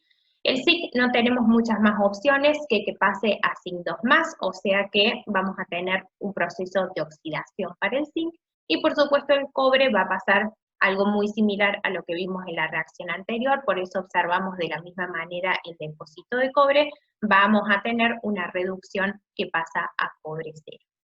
¿Sí? Nuevamente ustedes plantean en mi reacción de reducción, en mi reacción de oxidación, buscando los potenciales, suman y se van a encontrar con un potencial de celda positivo correspondiente de nuevo con una reacción redox que es espontánea. ¿Sí? Yo lo que quiero que ustedes vean acá, y en el video de nuevo no se va a alcanzar a ver porque la solución de sulfato cúprico estaba bastante concentrada, pero acá en el antes y el después de la foto, sí podemos llegar a ver que la solución empieza a palidecer, ¿sí? Originalmente tenía un color azul, ¿sí? Bastante concentrado, mientras que luego de un cierto tiempo que la reacción evoluciona, vemos aparecer el depósito de cobre sobre la lámina de zinc y vemos que la solución palidece, o sea que ahora el color azul de la solución es bastante menos pronunciado. Eso justamente sucede porque la especie que le estaba dando color al medio, que es el cobre 2+, de repente empieza a depositarse. Cuando la concentración de cobre 2+ en el medio se reduce, entonces vemos entonces que la solución palidece. No asume otro color, como veíamos en el caso de la reacción anterior, porque puntualmente el zinc 2+ es incoloro. ¿Sí?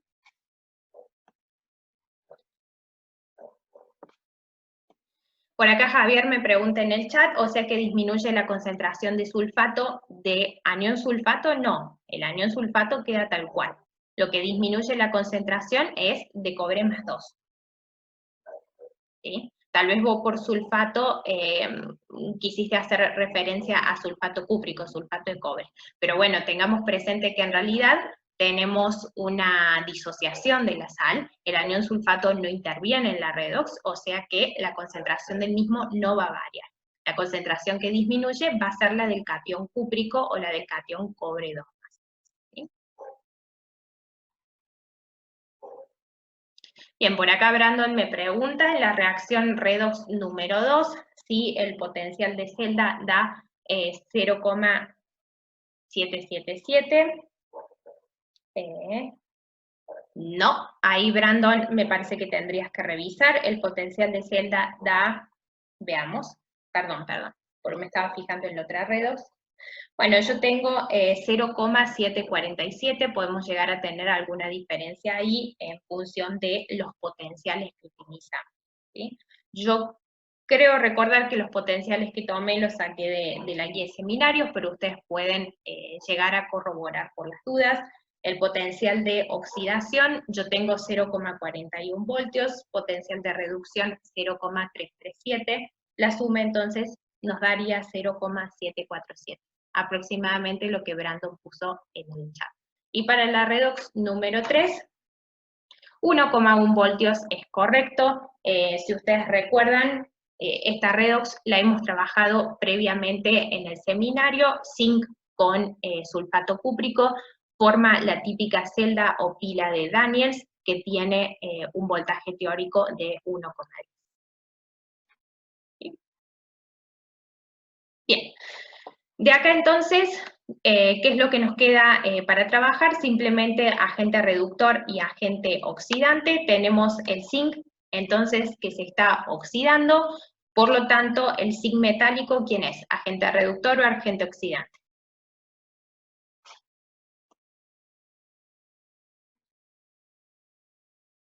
Agente reductor, muy bien, y el sulfato cúprico lo clasificamos entonces por defecto como agente oxidante.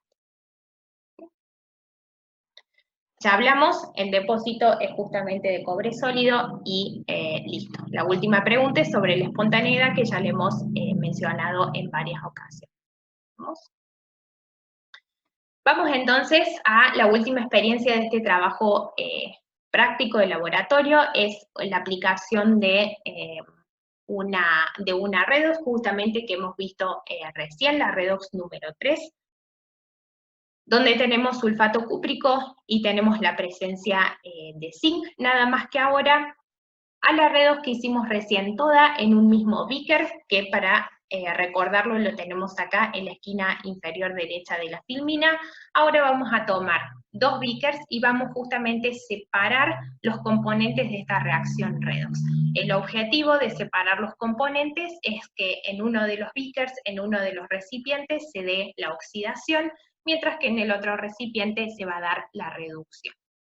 ¿Cuál es la diferencia entonces entre esto que estamos haciendo ahora y la última reacción redox que vimos recién? Tienen un poco el resumen acá en el cuadro y lo han conversado en el teórico y en el seminario también, pero lo vamos a repasar por las dudas.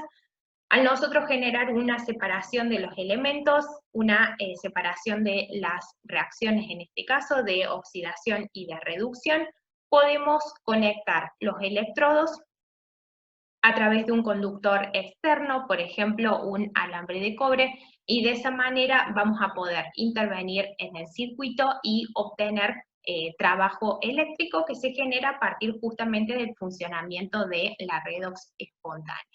Cosa que nosotros en la redox original que hicimos recién no podíamos hacer porque teníamos la reacción de reducción y oxidación que se daba exactamente en el mismo recipiente, o sea que nosotros no podemos intervenir en el circuito y obtener el trabajo eléctrico útil, ¿sí? Esa es la diferencia entre lo que trabajamos en la experiencia que discutimos hace un ratito y lo que vamos a ver en la experiencia que tenemos acá. Como les decía, esta celda o esta pila típicamente se llama celda de Daniels y está conformada de la siguiente manera. Tenemos un recipiente donde tenemos uno de los electrodos, que en este caso es la lámina de zinc, que está sumergida en una solución típicamente de sulfato de zinc. El otro recipiente tenemos el electrodo de cobre, cobre metálico, una lámina también, que está sumergida de nuevo típicamente en una solución de sulfato cúprico, ¿sí? Estos dos recipientes están conectados de dos formas, tenemos el conductor y el voltímetro, que nos va a permitir medir la diferencia de potencial en este caso, y tenemos el puente salino que ya hemos visto previamente en el seminario, puede estar formado por varios electrolitos diferentes. En este caso, por ejemplo, es un puente salino de cloruro de sodio. No recuerdo cuál es el puente salino que tienen en el video, pero ahora lo vamos a ver, ¿sí? Rápidamente hacemos un repaso de los elementos que tenemos acá. No voy a pararme mucho en esto porque, como les decía, ya lo han visto en el teórico, lo hemos visto en el seminario, o sea que lo hemos mencionado varias veces. Pero ¿qué tenemos? El electrodo de zinc, que en este recipiente, ¿qué va a suceder? Justamente el zinc sólido de la lámina, el zinc metálico, va a pasar a zinc 2+, o sea que se va a producir justamente la oxidación, que era ni más ni menos lo que vimos justamente en la reacción redox hace un ratito. Si en este electrodo se produce la oxidación, es justamente el electrodo que clasificamos como ánodo. Los electrones que se generan a partir de la oxidación del zinc al zinc 2+, van a viajar a través del conductor y van a llegar hasta el otro electrodo que por defecto lo vamos a clasificar como el cátodo. En el cátodo, ¿qué es lo que se daba siempre? La reducción. Justamente los electrones que provienen del ánodo se van a combinar con los cationes cobre 2+ de la solución, generándose cobre 0 que se va a depositar sobre este electrodo en este caso, de nuevo como veíamos justamente en la reacción anterior. ¿Sí? Por supuesto que en la redox anterior el cobre se depositaba sobre la lámina de zinc, pero de nuevo por una cuestión de que teníamos todo en el mismo recipiente. Acá la configuración cambia. Si nosotros tenemos oxidación del zinc que pasa a zinc 2+, este electrodo, ¿qué va a pasar? ¿Pierde masa o gana masa? El ánodo.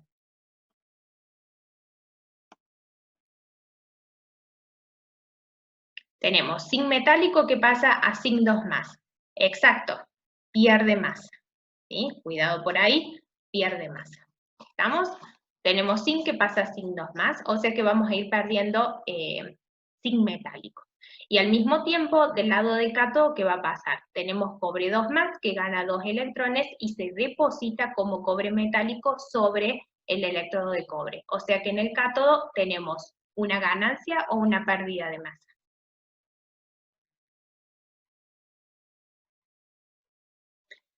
Perfecto, ganamos masa en el cátodo. ¿Sí? Recordemos qué pasaba con la transferencia de electrones o el flujo de electrones. Como los electrones son cargas negativas, recordemos que siempre se van a mover hacia un polo positivo. Entonces, si en este caso los electrones se mueven de izquierda a derecha, entonces son atraídos por el cátodo, lo que implica que el cátodo es, en este caso, el polo positivo. Mientras que el ánodo, en su defecto, va a ser el polo negativo. Acá podemos ver como resumen la hemireacción anódica, que vendría a ser la de oxidación, la hemireacción catódica, que vendría a ser la de reducción. Por supuesto, zinc que pasa a zinc 2+ para la oxidación y cobre 2+ que pasa a cobre 0 para la reducción, acompañado justamente de la ecuación iónica global. Rápidamente repasamos a qué se debía la presencia del puente salino. Recordemos que del lado del ánodo, como el zinc está pasando permanentemente a zinc 2+, en algún momento estas cargas positivas van a acumularse en este beaker, mientras que en el beaker de la derecha, cobre 2+ está permanentemente pasando a cobre 0, o sea que las cargas negativas que acompañaban ese cobre 2+, en este caso el anión sulfato, en algún momento va a quedar en exceso. O sea que en el beaker del cátodo tenemos un exceso de cargas negativas. Si nosotros no pusiéramos un puente salino, ese exceso de cargas negativas y de cargas positivas generaría justamente que en un momento la transferencia electrónica o el flujo de electrones se detenga. Al poner nosotros el puente salino, justamente el anión, que forma parte del electrolito del puente, neutraliza las cargas positivas del ánodo, mientras que el catión neutraliza las cargas negativas en el cátodo. ¿Sí? Encargándose el puente salino de neutralizar internamente el circuito, nosotros mantenemos por un tiempo más extendido la transferencia o el flujo electrónico. ¿Sí? Bien, eso es entonces un resumen muy breve de lo que hemos trabajado con las celdas. Acá lo que vemos en la parte inferior es que justamente el E de celda que nosotros esperamos, que lo hemos chequeado en la experiencia anterior, es un E de celda o una FEM, que ahora lo llamamos fuerza electromotriz porque hacemos referencia directamente a la pila. Es un E que es positivo, 1,1 voltios mayor a 0, justamente relacionado con un delta G negativo a través de esta fórmula que escribimos acá, como para que la recuerden ustedes. Delta G igual a menos N por F por E. ¿Sí? Si nosotros tenemos un E que es positivo, con una constante de Faraday positiva y número de moles intercambiados que son positivos también, menos por un valor positivo, nos va a quedar justamente un delta G negativo o inferior a 0, lo cual se corresponde, como ya hemos visto, con la redox espontánea, que también es correspondiente con una celda galvánica o una pila, donde nosotros la redox se da por sí sola y justamente lo que hacemos es obtener a partir de ella trabajo eléctrico útil. Vemos entonces rápidamente lo que nos ofrece por acá el video. Ustedes tienen, en este videito es un poquito más largo de lo que vamos a ver nosotros ahora, tienen una breve explicación, ¿sí?, de la celda galvánica, nada más que bueno, ya la hemos trabajado, entonces lo pasamos un poquito de largo, pero acá tienen toda la explicación. Fíjense que el cation potasio acá sin querer está puesto con un signo negativo, obviamente es positivo, ¿sí? Después tienen un poquito una aplicación con respecto a una pila, para que ustedes puedan ver que justamente permite obtener trabajo eléctrico útil como corresponde, y acá vamos entonces al armado de la celda como ustedes lo hubieran hecho en el trabajo práctico de laboratorio. En realidad, normalmente lo que sucede es que ustedes tienen la celda ya armada, y lo que le pedimos con el profe es que inspeccionen un poco los elementos, identifiquen de nuevo ánodo, cátodo, polaridad de los electrodos. Les pedimos que midan utilizando un tester la diferencia de potencial entre el cátodo y el ánodo. Por supuesto que esto es una celda de Daniels, o sea que aproximadamente tendríamos que obtener 1,1 voltios en la diferencia potencial. También les pedimos que si quieren, remuevan en un momento el puente salino, van a ver cómo enseguida el flujo de electrones se corta y el tester comienza a marcar 0. ¿Sí? Entonces, básicamente la pila está armada y les pedimos a ustedes que la inspeccionen un poquito haciendo esas distintas observaciones. ¿Sí? Acá lo que podemos ver entonces es el armado de la pila puntualmente. Tenemos una solución de sulfato de zinc, la colocamos en un beaker, en este caso 0,1 molar, y tenemos la solución de sulfato cúprico 0,1 molar. En este caso, fíjense cómo va a armar el puente salino con cloruro de potasio saturado, una solución. Fíjense la forma del puente salino, es un tubo en U, que puede ser plástico o de vidrio. Lo llena bien hasta el tope con esa solución saturada y coloca en los extremos 2 algodón.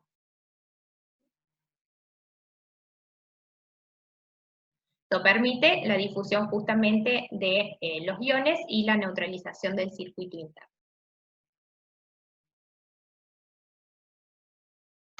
Adelantamos un poquito. Estaba costando poner el algodón.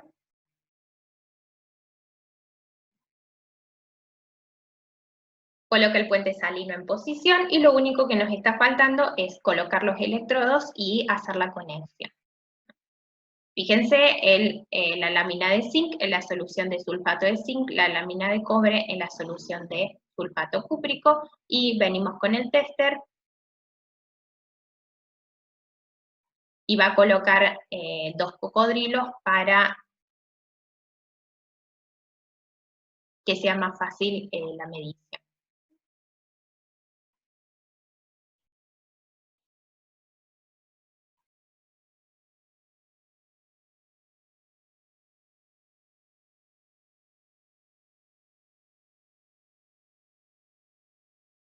Vamos con el tester a medición de diferencia de potencial, un potencial bajo, ¿sí? Suficiente, para que nosotros podamos observar la diferencia que nos arroja la pila, ¿sí? Fíjense, 1,06, bastante cercano al 1,10 que teóricamente nosotros hemos estudiado para la celda de Daniel. Por supuesto que esa diferencia de potencial, bueno, tiene que ver con, si ustedes se fijan, los electrodos ya estaban un poco gastados, las soluciones por ahí las reutilizamos, entonces con el paso del tiempo todo eso hace que el potencial por ahí difiera un poquito del 1,10 teórico que nosotros hemos calculado previamente, ¿sí? Acá ustedes tienen en este cuadrito la ecuación de Nernst. ¿Por qué la ecuación de Nernst aparece acá? Porque tanto en las reacciones redox que hemos analizado antes, como en la celda que estamos trabajando ahora, si ustedes se fijan, en esta celda sobre todo, vamos a volver un segundito, la concentración de las soluciones son 0,1 molar, o sea que nosotros en realidad estamos fuera de las condiciones, diríamos, de las condiciones que nosotros trabajaríamos como condiciones estándar, 1 molar, entonces al estar fuera, ¿sí?, de ese rango, si nosotros quisiéramos hacer un cálculo específico del potencial correspondiente, tendríamos que hacer una sustitución en ecuación de Nernst, como hemos estado trabajando en el práctico, ¿sí? Volvemos entonces sobre lo que nos quedó, trabajo práctico de laboratorio número 2, nos había quedado la última experiencia, la de cinética química, ¿sí? Vamos sobre eso. Vamos a leer la experiencia, y la puedo llegar a buscar acá en la guía.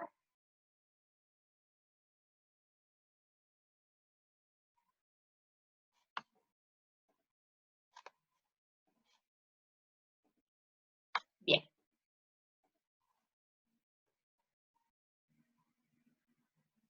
La vamos a leer porque esta experiencia, bueno, tenía varios pasos, entonces para que nos ubiquemos, no haya ningún problema.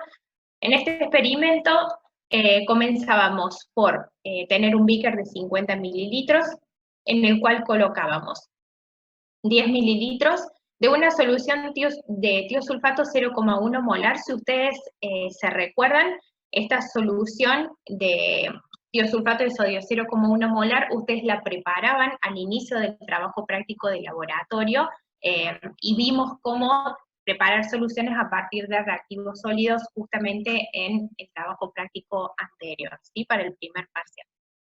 De esa solución que ustedes mismos habían preparado, tomábamos entonces 10 mililitros y lo colocábamos medidos con probeta en un beaker de 50 mililitros. ¿Por qué con la probeta? Ya sabemos nosotros que no es un material de vidrio que sirva para medir con precisión, pero en este caso no nos hacía falta tanta precisión, entonces con probeta andábamos más que bien.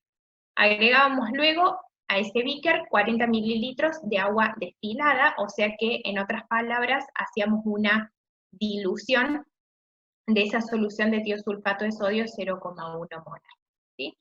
Ese beaker, que nosotros teníamos el tiosulfato de sodio y el agua, lo colocábamos sobre un trozo de papel que tiene hecha una cruz con un fibrón negro. Acá ustedes ahí terminó la grabación.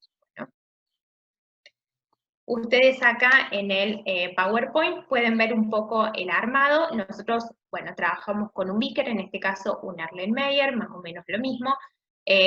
Tenemos el tiosulfato de sodio que colocábamos, en este caso en el Erlenmeyer, agregábamos el agua para generar la dilución y lo colocábamos sobre el papel que tiene la X de fibrón negro. A este volumen que nosotros tenemos acá, lo vamos a agrandar esto un poquito, para que lo podamos ver mejor, agregamos 10 mililitros de una solución de ácido clorhídrico que también ustedes habían preparado en el trabajo práctico del laboratorio anterior, ¿sí? Agregamos esos 10 mililitros y revolvemos rápidamente y comenzamos a tomar el tiempo. ¿Por qué tomamos el tiempo y por qué colocamos el beaker sobre un papel que tiene una cruz hecha con fibra? porque justamente a medida que procede la reacción, que ahora la vamos a ver acá en detalle arriba, fíjense cómo la solución se va poniendo cada vez de un color más blanquecino. Se vuelve blanca y se vuelve opaca. Entonces la cruz que nosotros dibujamos en el papel, en un momento se tapa por completo y nosotros ya no podemos verla. ¿Sí? Bien. Cuando la cruz se ha tapado por completo y ya no podemos observarla, entonces allí detenemos el cronómetro, ¿sí? Y tomamos el tiempo justamente en el cual se produjo la reacción. ¿Cuál es la reacción particularmente que se está dando? Nosotros tenemos tiosulfato de sodio, por acá tenemos ácido clorhídrico y obtenemos azufre 8, ¿sí? Azufre elemental, que ustedes ya saben que no es soluble en un medio acuoso. Por lo tanto, ese azufre elemental que se va generando es el que hace que la solución se torne de este color blanquecino opaco. Esto es lo que nosotros llamamos un coloide. Un coloide tiene una fase continua, que en este caso es líquida, y por lo menos una segunda fase que está constituida en este caso por un sólido de partículas extremadamente pequeñas que quedan completamente suspendidas en la fase líquida. ¿Sí? Con el tiempo esto, a no ser que se genere mucha cantidad, no se precipita, sino que queda en una suspensión como estamos viendo acá. ¿Sí? Eso es lo que básicamente clasifica a grandes rasgos un coloide. ¿Sí? Y como les decía, es el azufre elemental en este caso, que no es soluble, que aparece y permanece suspendido en el medio, dándole al medio ese aspecto. ¿Sí? Después se genera dióxido de azufre, no en una cantidad significativa como para que nosotros podamos observar un desprendimiento gaseoso, ¿sí? Pero se genera agua y por supuesto cloruro de sodio. Acá me parece importante recalcarles que si bien el cloruro de sodio es una sal, no es la que le otorga este aspecto a la solución. El cloruro de sodio en este caso que se forma es muy poca la cantidad, es un electrolito fuerte, se disocia por completo, es soluble en agua, entonces el cloruro de sodio nunca puede ser el que le da este aspecto al medio que estamos viendo acá. ¿Sí? Sino que es el azufre elemental, que por eso lo tienen remarcado en este caso en la reacción. La reacción que ustedes están viendo en pantalla es una reacción redox, o sea que no van a poder balancearla por lo menos fácilmente haciendo un balanceo por tanteo, sino que van a tener que armar una oxidación, una reducción y aplicar un balanceo por método de ion-electrón si ustedes quieren llegar a la ecuación que tenemos acá. Sí, lo que quiero que noten, distinto por ahí a las ecuaciones que han trabajado en clase con nosotros, acá tenemos tiosulfato de sodio, que es una sal, se disocia por completo en solución, catión sodio va por su lado, y lo que nos queda dando vuelta es anión tiosulfato, que es este que tenemos por acá. El anión tiosulfato, en este caso, y es lo particular de esta redox, contiene al azufre que se está oxidando, se está reduciendo y se está oxidando al mismo tiempo. ¿Sí? En este caso, es una sola especie la que se oxida y la que se reduce. Eso es lo distinto que trabajamos con respecto a las redox que trabajamos antes. Esta redox tiene un nombre en particular, se llama redox de desproporción, y la vamos a estudiar con mayor detalle en química inorgánica. Pero bueno, se los menciono por si ustedes quieren generar el balance, no se asusten, es la misma especie la que se oxida y la que se reduce al mismo tiempo. ¿Sí? Puede ser que el cloruro de sodio me haya faltado el coeficiente por acá, ¿sí? 16. Perfecto. 16 cloros, 8 por 2, 16 sodios. Sí. Muchas gracias. Agréguenselo por favor acá. Adelante. ¿Vamos? Bien. Entonces, ¿qué es lo que nosotros queremos hacer con la reacción? Acá no nos interesa tanto la redox particularmente, ¿sí? Gracias chicos por avisarme acá, sino que lo que nos interesa es analizar un poco más esta reacción, pero desde el punto de vista cinético. ¿Estamos? Ustedes en la guía de trabajos prácticos tienen una tablita para completar. ¿Por qué? Porque este procedimiento que estamos viendo acá en pantalla, ustedes lo hacían por 4 veces, ¿sí? Es decir, en 4 beakers distintos. ¿Y qué es lo que cambiaba? Fíjense, este es el primer beaker que nosotros hicimos hace un ratito. Voy a hacer escape acá. Y voy a volver sobre la tablita más simple que ustedes tienen acá al principio. Este es el primer beaker que nosotros hicimos. Pusimos 10 mililitros de tiosulfato de sodio y 40 mililitros de agua destilada. Medían el tiempo, agregaban el ácido clorhídrico, medían el tiempo de la reacción, lavaban todo y hacían una segunda repetición. La segunda repetición esta vez llevaba 20 mililitros de tiosulfato de sodio y 30 mililitros de agua destilada. O sea que, fíjense, ahora el beaker tiene una solución un poquito más concentrada de tiosulfato de sodio que el anterior, ¿sí? Agregaban de nuevo 10 mililitros de ácido clorhídrico, tomaban el tiempo de la reacción y cuando terminaba lavaban todo y hacían un tercer beaker. 30 mililitros de tiosulfato de sodio, 20 mililitros de agua destilada. Agregaban los 10 mililitros de ácido clorhídrico, medían el tiempo de la reacción, lavaban todo y hacían un último beaker que llevaba 40 mililitros de tiosulfato de sodio, 10 mililitros de agua destilada y de nuevo el mismo procedimiento, ¿sí? ¿Qué es lo que iba cambiando? Que justamente a medida que avanzaban ustedes en la tablita, si bien el ácido clorhídrico, la cantidad que agregaban era siempre la misma, 10 mililitros, como cada vez agregaban una mayor cantidad de solución de tiosulfato con una menor cantidad de agua destilada, fíjense que el objetivo acá era tener siempre 50 mililitros de volumen total, el tiosulfato de sodio estaba cada vez más concentrado. Entonces, la reacción cada vez se daba a una velocidad mayor, ¿sí? A medida que ustedes iban generando las distintas reacciones, lo que van a poder hacer es finalmente completar una tabla como la que estamos viendo acá, ¿sí? En esta tabla ustedes tenían la cantidad de tiosulfato agregado, la cantidad de agua, el volumen total, que fíjense son 50 mililitros en todos los casos, y el volumen agregado de ácido clorhídrico. Fíjense en esta columna que tenemos acá, qué es lo que le pide la guía. Le pide hacer el recálculo en cada uno de los casos de la concentración de tiosulfato de sodio. ¿Por qué? Porque naturalmente, como dijimos, nosotros estamos poniendo cada vez más un volumen mayor de solución de tiosulfato 0,1 molar con un volumen de agua cada vez menor. Noten que el recálculo de las concentraciones en molaridad que ustedes están viendo acá es un recálculo sobre el volumen total de 50 mililitros. ¿Sí?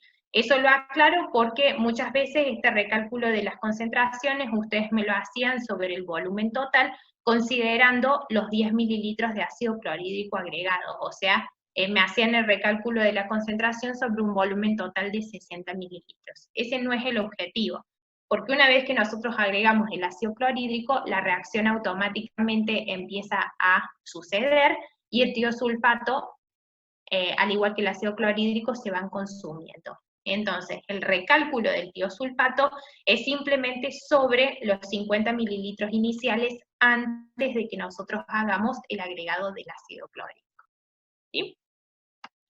Para cada uno de los beakers, entonces ustedes tomaban el tiempo que la reacción tardaba en cubrir la X, ¿sí? Fíjense, como les decía, a medida que va aumentando la concentración de tiosulfato, disminuye el tiempo de la reacción, o sea que la reacción era cada vez más rápida. Para que ustedes puedan ver, no solamente en la fotografía, yo había buscado acá el videíto de nuevo que ustedes tienen disponible para poder ver luego, si quieren, con más detalle, ¿sí? En este caso, fíjense, agregamos el tiosulfato de sodio, que en este caso yo ya creo que tiene la concentración buscada, por eso no le agregan agua, pero nosotros hacíamos una dilución primero y luego agregamos la solución de ácido clorhídrico. Agitaban rápidamente, lo ubicábamos sobre la X y empezábamos el timer. Yo voy a adelantar un poquito el video ahora, ustedes van a ir viendo cómo con el paso del tiempo de a poquito, fíjense, la X se va a ir tapando.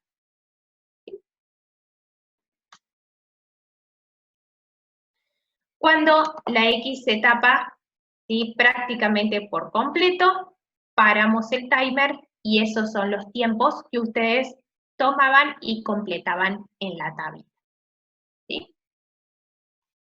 Cuando terminaban entonces todas las experiencias, nos quedaba esto que teníamos por acá. Ahora la idea es justamente hacer un análisis de estos datos para poder trabajar desde el punto de vista. Avanzamos entonces a la siguiente fílmina y vemos cómo hacemos el trabajo acá. Vamos a hacer una gráfica. Esta gráfica está hecha en Excel, es una gráfica de dispersión que ustedes tenían que presentar cuando presentaban el informe, donde estamos graficando lo siguiente. En el eje de las abscisas, concentración de tiosulfato de sodio molar, que ya la habíamos calculado, y en el eje de las ordenadas, fíjense, lo que estamos graficando es la inversa del tiempo, ¿sí? Si yo vuelvo un segundito a la filmina anterior, estos son los tiempos que ustedes cronometraron para las distintas reacciones, y si ustedes hacen 1 sobre cada uno de estos valores, obtienen justamente los valores inversa del tiempo que estamos viendo acá en esta columna.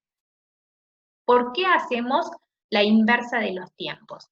Porque bueno, si ustedes notan, nosotros acá queremos encontrar justamente una relación entre la velocidad de la reacción y la concentración del tiosulfato de sodio.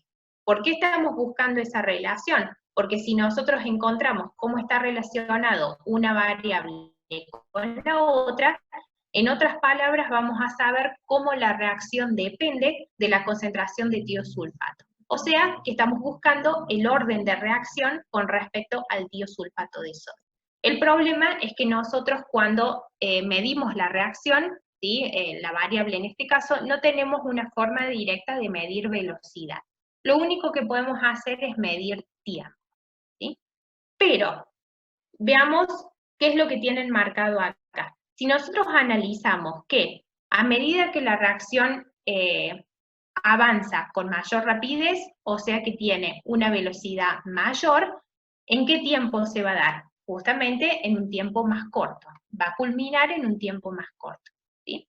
Al contrario, pasa algo similar. Si la reacción es más lenta, tiene una velocidad más pequeña, el tiempo en el que va a culminar va a ser en un tiempo mayor, en un tiempo más largo. O sea que la velocidad y el tiempo son inversamente proporcionales, ¿sí?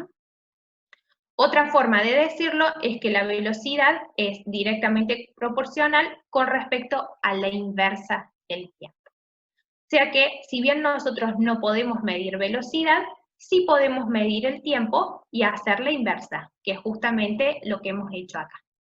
Entonces, vamos a tomar la inversa del tiempo como una medida indirecta de la velocidad, ¿sí?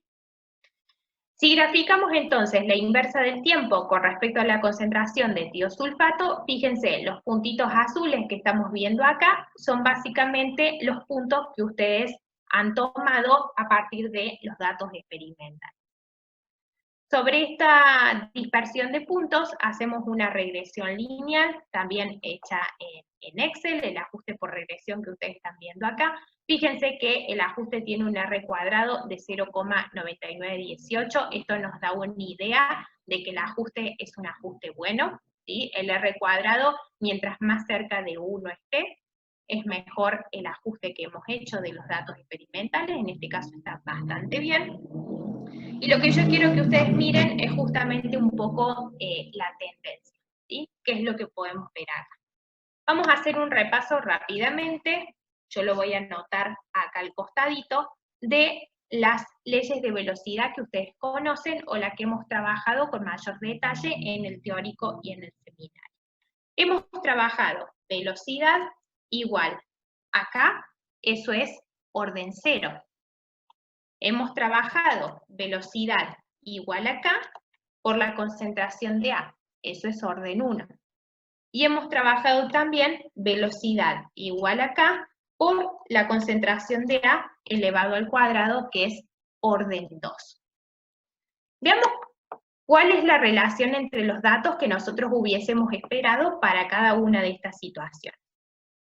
B igual a K es básicamente I igual a una constante. ¿Está? ¿Eso qué quiere decir? Que la relación entre los datos nos hubiese dado una recta horizontal. ¿Sí? Saltemos al otro extremo. B igual a K por A cuadrado es básicamente I igual a K por X al cuadrado. Eso es la expresión de una parábola, ¿sí? O sea que nosotros hubiésemos tenido que obtener una relación parabólica. En ninguno de los dos casos obtuvimos ni esa situación, ni la primera ni la última. ¿Qué vemos acá al medio? Justamente B igual a K por A, es decir, I igual a K por X. Una recta que pasa por el origen, que es justamente la relación que estamos viendo acá entre los datos. ¿Qué podemos decir entonces como conclusión? Vemos acá a la izquierda, ¿sí? Decimos que la velocidad o la inversa del tiempo es directamente proporcional con respecto a la concentración de tiosulfato. En otras palabras, si nosotros lo queremos escribir en términos de una ecuación, diremos que esta constante de proporcionalidad no es más ni menos que la K, que vendría a ser la constante de velocidad. Vemos entonces la expresión de la ley de velocidad, B igual a K por la concentración de tiosulfato, que demuestra entonces que esta reacción en particular es una reacción de primer orden con respecto a la concentración de tiosulfato. Esto que estamos haciendo acá, si ustedes recuerdan de lo que vimos en el seminario, no es otra cosa que la metodología de las velocidades iniciales, ¿sí? Estamos manteniendo fija la concentración de uno de los reactivos, en este caso ácido clorhídrico, y estamos variando la concentración de tiosulfato, y en función de eso analizamos cómo varía la velocidad de la reacción para poder determinar experimentalmente el orden de reacción con respecto al tiosulfato, ¿sí? Fíjense que acá tenemos la última preguntita y ya con esto cerramos y me voy al chat. La pregunta es, ¿qué sucede con respecto al ácido clorhídrico? La respuesta a esa pregunta es que no lo sabemos. Básicamente, tendríamos que diseñar un experimento muy similar a este, donde mantendríamos constante la concentración de tiosulfato de sodio y modificaríamos la concentración de ácido clorhídrico. De esa manera, veríamos cómo se modifica la velocidad en términos de la concentración del ácido y podríamos calcular el orden de la reacción con respecto al ácido clorhídrico para poder determinar la ley de velocidad en términos de los dos reactivos, ¿sí? Entonces, para el ácido tendríamos que diseñar una experiencia muy parecida a esta, que por supuesto en el trabajo práctico de laboratorio no lo hacíamos porque ya era extremadamente largo, ¿sí? Solamente analizábamos el orden de reacción con respecto al tiosulfato.